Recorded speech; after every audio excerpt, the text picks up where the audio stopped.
Hello everyone, स्वागत है आप सभी का ऑनलाइन स्टडियो में। तो आई होप कि आपने इससे पहले के बाकी के 3 पेड सेट को ज़रूर देखा होगा, जिसमें हम लोग केमिस्ट्री के क्विक रिवीजन के पर्पज से हर टॉपिक को अच्छे तरीके से क्वेश्चंस को डिस्कस करते हैं, जो कि इस बुक में दिया गया है। और आपके आने वाले सभी एग्जाम के लिए ये बहुत ज़्यादा हेल्पफुल है, क्योंकि अगर आपने इन सभी क्वेश्चंस को अगर अच्छे से नहीं पढ़ा, तो फिर डेफिनेटली एग्जाम्स में आप 2-3 नंबर क्वेश्चंस छोड़ कर के आओगे। अगर यकीन नहीं तो पूरी वीडियोस को देखिए और खुद समझ में आ जाएगा कि क्वेश्चंस किस तरह के दिए गए हैं। तो आज हम टॉपिक को लेकर के आए सबसे पहले कि कार्बन एवं उनके यौगिक। तो चलिए फिर शुरू करते हैं, कार्बन और उनके यौगिक से रिलेटेड क्या क्या क्वेश्चन है। तो कार्बन क्या है? सबसे पहले तो कार्बन एक प्रकार का अधातु है, नॉन मेटल है। कार्बन का परमाणु संख्या कितनी होती है? तो 6 होता है। कार्बन में संयोजी इलेक्ट्रॉन की संख्या 4 होता है। बाहतम सेल में जितने भी इलेक्ट्रॉन बचेंगे उन्हें हम लोग कहते हैं संयोजी इलेक्ट्रॉन। कार्बन का परमाणु भार 12 होता है। वैसे पदार्थ जिनके रासायनिक गुण समान एवं भौतिक गुण भिन्न होते हैं उसे हम लोग अपरूप कहते हैं। ठीक है, अपरूप। इसमें नेक्स्ट है कि कार्बन के 2 अपरूप कौन कौन से हैं? तो हीरा और ग्रेफाइट मेनली 2 अपरूप माने जाते हैं। हीरा का अपेक्षिक घनत्व और अपवर्तनांक कितना होता है? तो अपेक्षिक घनत्व की बात करें तो 3.52 और अपवर्तनांक 2.42 होता है लगभग में। हीरा का आकार होता है चतुष्कोणीय। 1 कैरेट हीरा बराबर होता है 200 मिलीग्राम के। हीरा का उपयोग कांच काटने में ज्यादातर किया जाता है और आभूषण बनाने में तो करते ही हैं। नेक्स्ट प्रश्न आता है कि ग्रेफाइट होती है।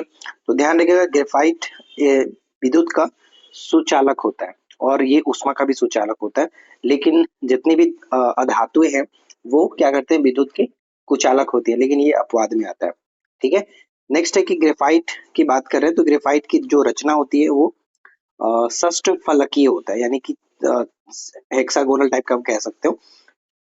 ग्रेफाइट का इस्तेमाल करते हैं स्नेहक के रूप में। स्नेहक के रूप में काला शीशा कहलाता है ग्रेफाइट, काला शीशा के नाम से जानते हैं। पेंसिल का लेड जो बना होता है वो भी आपका ग्रेफाइट का ही होता है। संसार के सभी जो जैविक पदार्थ बने होते हैं वो कह सकते हैं कि कार्बनिक यौगिक के ही बने होते हैं।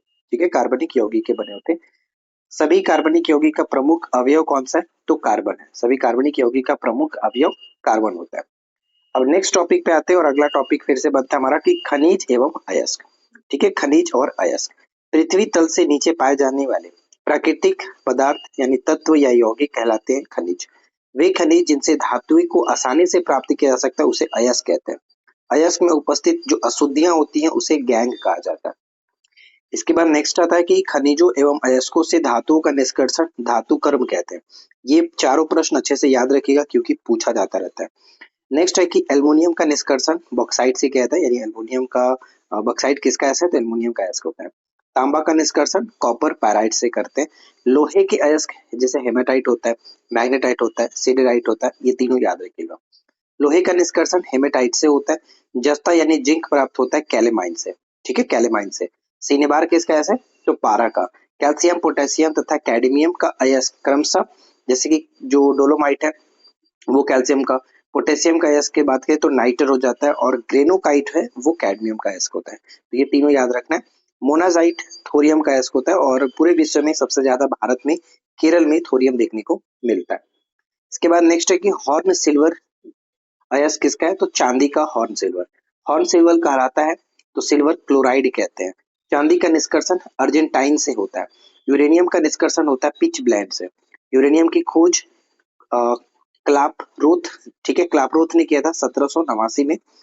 नेक्स्ट है कि पृथ्वी पर पाया जाने वाला यूरेनियम जो है यूरेनियम 238। यूरेनियम का इस्तेमाल परमाणु ऊर्जा के उत्पादन में करते हैं। क्वार्ट्ज एक रूप होता है सिलिकॉन ऑक्साइड का SiO2 और क्वार्ट्ज में होता है सिलिकॉन और ऑक्सीजन। ठीक है, यहाँ तक कोई समस्या नहीं होनी चाहिए। अगर आप इस वीडियो को यहाँ तक देख रहे हैं तो उम्मीद करता हूँ कि आपने वीडियो को लाइक जरूर कर दिया होगा। अगर नहीं किया तो कर लीजिएगा यार। चलिए नेक्स्ट प्रश्न आता है हमारा कि वे तत्व जिनमें धातुओं और अधातुओं के गुण पाए जाते हैं उन्हें हम लोग उपधातु कहते हैं। ठीक है। नेक्स्ट है कि उपधातु के उदाहरण आर्सेनिक, एंटीमनी, बिस्मथ, सिलिकॉन, ये सब उपधातु होता है। पीतल किसका मिश्रण होता है? तो तांबा और जस्ता का मिश्रण होता है और ये बहुत बार प्रश्न पूछा गया तो इसे याद रखेंगे। सोल्डर यानी टाका किसका मिश्रण होता है? तो सीसा और टीन का मिश्रण होता है, ये भी पूछा जाता है। कांसा किसका मिश्रण है? तो तांबा और टीन का मिश्रण है। तो ये तीनों फिलहाल तो आपको अच्छे से याद रखना है। जर्मन सिल्वर भी पूछा ही जाता है, खास करके इसमें याद रखना है कि जर्मन सिल्वर में सिल्वर नहीं होता यानी चांदी नहीं होता है। ठीक है, तांबा निकेल और टीन का ये मिश्रण होता है। गन मेटल किसका मिश्र धातु है? तो तांबा जस्ता और टीन का मिश्र धातु है, राइट। बिल मेटल यानी घंटा जो धातु है उसे हम लोग तांबा और टीन का मिश्रण होता है। डच मेटल किसका मिश्र धातु है? तो तांबा और जस्ता का मिश्र धातु है। इन सभी को एक बार अच्छे से लिख करके याद करने की कोशिश करोगे तो आप आराम से याद कर सकते हो। कुछ कुछ ट्रिक्स भी लगाइए, और मैंने एक वीडियो बनाया भी है, पहले बहुत पहले बनाया था, उसमें ट्रिक के माध्यम से याद भी कराया हुआ है। गन पाउडर या बारूद में किसका मिश्रण होता है?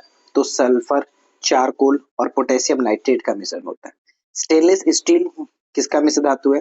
लोहा, क्रोमियम, मैग्नीज, कार्बन एवं निकेल का ये मिश्र धातु होता है। इसके बाद नेक्स्ट है कि अमलगम मिश्र धातु होता है। तो किसी भी मिश्रण में अगर एक धातु पारा हो तो उसे उस मिश्रण को हम लोग अमलगम कहते हैं, यानी पारा के साथ अन्य कोई भी धातु होगी उसे हम लोग अमलगम मिश्र धातु के नाम से जानते हैं। इसके बाद नेक्स्ट आता है कि स्टील एवं लोहा। तो ध्यान देगा कि स्टील किसका मिश्र धातु है? तो लोहा और कार्बन का मिश्र धातु है। स्टील को कठोरता प्रदान करने के लिए उसमें मिलाई जाती है कार्बन की मात्रा बढ़ाई जाती है। स्टील या इस्पात में कार्बन का प्रतिशत 0.1 से लेकर के 1.5% तक होता है कार्बन की मात्रा। स्टील का निर्माण होता है बेसिमर विधि या फिर सीमेंस विधि एवं विद्युत विधि के द्वारा भी करते हैं। जंग रहित लोहा या फिर स्टेनलेस स्टील बनाने में प्रयुक्त महत्वपूर्ण धातु क्रोमियम का इस्तेमाल करते हैं, ठीक है, क्रोमियम। जंग लगने पर लोहे का जो भार है वो बढ़ जाता है। लोहे में जंग लगने के लिए आवश्यक होता है ऑक्सीजन एवं नमी की आवश्यकता होती है। लोहे को जंग से बचाने के लिए चढ़ाई जाती है उस पर जिंक की परत, और इस प्रक्रिया को गैल्वेनाइजेशन प्रक्रिया के नाम से जानते हैं। ये आपको पता हुआ, आपने कई बार इस क्वेश्चन को देखा होगा क्योंकि बार बार ये पूछा ही जाता है। लोहे में जंग लगना एक प्रकार का रासायनिक परिवर्तन है।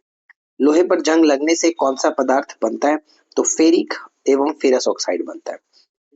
लोहे का सबसे शुद्धतम रूप पिटवा लोहा, यानी पीट पीट करके उसे शुद्ध कर दो, ठीक कर दो, इस तरह से याद रख लो। लोहे का सबसे शुद्धतम रूप पिटवा लोहा। कार्बन की मात्रा न्यूनतम होती है पिटवा लोहा में। सबसे निम्न कोटि का लोहा जो कि ढालवा लोहा होता है, और कार्बन की अधिकतम मात्रा होती है ढालवा लोहा में, यानी जितना कार्बन की मात्रा कम वो उतना शुद्ध।